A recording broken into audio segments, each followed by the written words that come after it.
தொலைக்காட்சி நேயர்களுக்கு வணக்கம். தினம் ஒரு தகவல் தொடரில் இன்று முசோலினி. நேயர்களே, உலகை அச்சுறுத்திய பயமுறுத்திய சர்வாதிகாரிகளில் ஹிட்லருக்கு அடுத்தபடி புகழ்பெற்றவர், அது புகழ் எப்படிப்பட்டதாகவும் இருக்கலாம், புகழ்பெற்றவர் முசோலினி. சென்ற நூற்றாண்டில் 1922ஆம் ஆண்டு ஒரு 21 ஆண்டு காலம், அதான் 1922ஆம் ஆண்டிலிருந்து ஒரு 21 ஆண்டு காலம் இத்தாலியின் பயங்கரமான சர்வாதிகாரியாக விளங்கிய இவர் யாருடைய நண்பர் என்று கேட்டால் ஹிட்லருடைய நண்பர். ஹிட்லர் தற்கொலை செய்வதற்கு 2 நாட்களுக்கு முன்பு முசோலினி புரட்சிக்காரர்களால் கொல்லப்பட்டார்.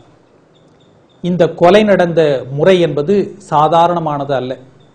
எல்லோருக்கும் சிம்ம சொப்பனமாக இருந்த இந்த சர்வாதிகாரியையும் அவருடைய காதலியையும் சுட்டுக்கொன்று பிணங்களை விளக்கு கம்பம் ஒன்றில் தலைகீழாக கட்டி தொங்கவிட்டார்கள். இத்தாலியில் இரும்பு பட்டறை நடத்திய கொல்லர் ஒருவருடைய மகனாக 1883ஆம் ஆண்டு ஜூலை 29ஆம் தேதி பிறந்தார். முசோலினுடைய தாயார் பள்ளி ஆசிரியை. அப்போது இத்தாலியில் மன்னர் ஆட்சி என்பது நடைமுறையில் இருந்தது.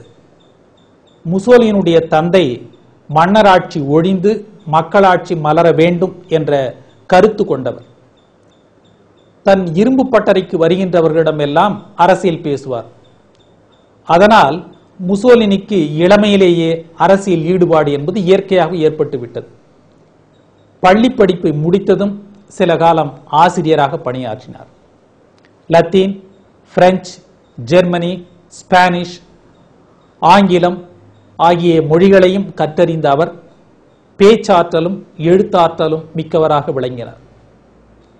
ஆசிரியர் தொழிலை விட்டுவிட்டு சிறிது காலம் இராணுவத்தில் பணியாற்றினார். பிறகு கம்யூனிஸ்ட் பத்திரிகை ஒன்றினுடைய ஆசிரியராக விளங்கினார். பத்திரிகையில் அவர் எழுதிய கட்டுரைகள் பெரும் பரபரப்பை உண்டாக்கின. அவர் எழுதிய ஒரு கட்டுரைக்காக அவருக்கு ஓராண்டு காலம் ஜெயில் தண்டனை விதிக்கப்பட்டது. சிறையிலிருந்து விடுதலையான போது பல்லாயிரக்கணக்கான இளைஞர்கள் அவரை சிறை வாசலில் நின்று வரவேற்றார்கள். இந்த நிலையில் 1914ஆம் ஆண்டு முதலாம் உலகப் போர் நடந்தது. முசோலினி இராணுவத்தில் சேர்ந்தார். அதே ஆண்டில்தான் ஜெர்மனியில் ஹிட்லரும் இராணுவத்தில் சேர்ந்தார் என்பது குறிப்பிடத்தக்கது. போரில் முசோலினி படுகாயமடைந்து ஊருக்கு திரும்பினார்.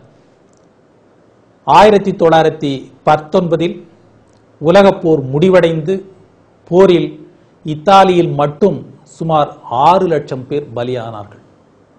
மேலும் 10 லட்சம் பேர் படுகாயமடைந்திருந்தார்கள்.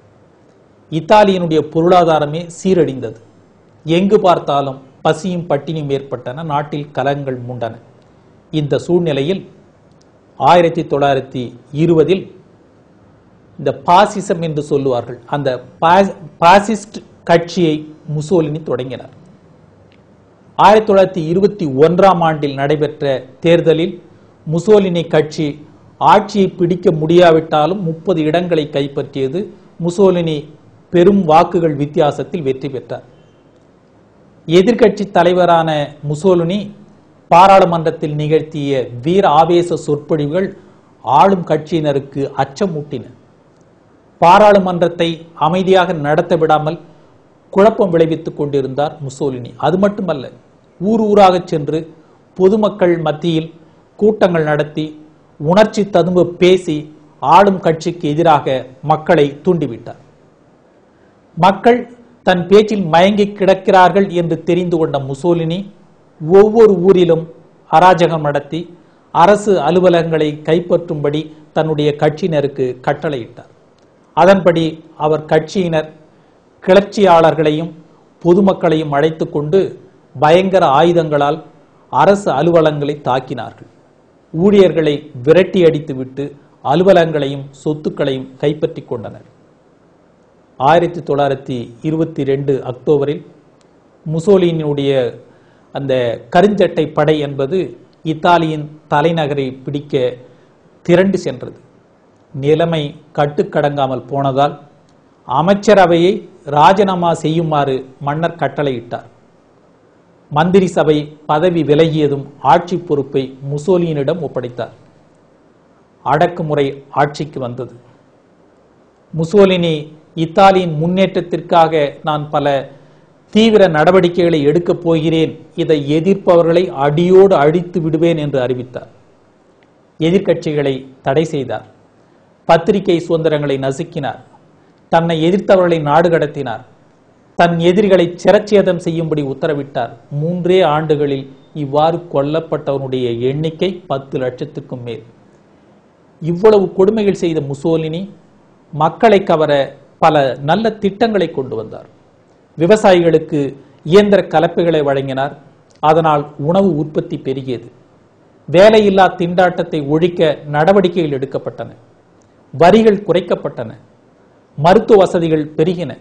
இதனால் முசோலினியை மக்கள் ஆதரித்தனர்.